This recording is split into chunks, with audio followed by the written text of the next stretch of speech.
ನೋಡಿ ಫ್ರೆಂಡ್ಸ್, ಗುರಣ್ಣ ಅವ್ರ ಶುಂಠಿ ಹೊಲದಲ್ಲಿ ಈ ರೀತಿ ಫೈರುಕ್ಯುಲೇರಿಯಾ ಎಂಬ ರೋಗ ಅಟ್ಯಾಕ್ ಆಗಿತ್ತು. ಇಡೀ ಹೊಲಕ್ಕೆ ಹೀಗಾಗಿತ್ತು.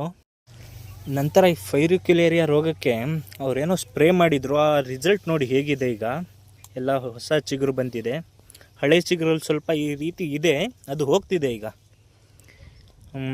ಹೇಗಿದೆ ನೋಡಿ. ಈಗ ಬನ್ನಿ ಗುರಣ್ಣ ಅವರಿಗೆ ಕೇಳೋಣ ಯಾವ ಔಷಧಿ ಸ್ಪ್ರೇ ಮಾಡಿದರು ಅಂತ.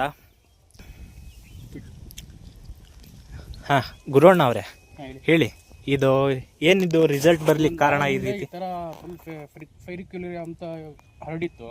ಆಮೇಲೆ ಜೀವ ಆಗ್ರೋ ಕ್ಲಿನಿಕ್ ಇಂದ ನಾನು ಔಷಧಿ ತಂದು ಹೊಡೆದೆ. ಅಲಿಕಾ ಮತ್ತೆ ನಾಟ್ಗೋರ್ ಅಂತ. ಒಳ್ಳೆ ರಿಸಲ್ಟ್ ಇದೆ ನೋಡಿ, ಒಂದೇ ವಾರದಲ್ಲಿ ಈ ಥರ ಆಗಿದೆ.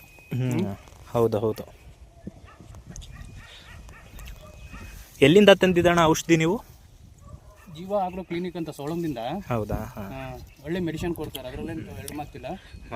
ಪಾರ್ಟಿಗೆ ಬಂದು ನೋಡ್ಬಿಟ್ಟೆ ಕೊಡೋದು ಅವರು. ಹೌದಾ? ರೈತ ಬಂದವರು ಎಲ್ಲೂ ಮೋಸ ಹೋಗ್ಬಿಡಿ, ಜೀವ ಆಗ್ರೋ ಕ್ಲಿನಿಕ್ ಅಲ್ಲಿ ಔಷಧಿ ತಗೊಳ್ಳಿ.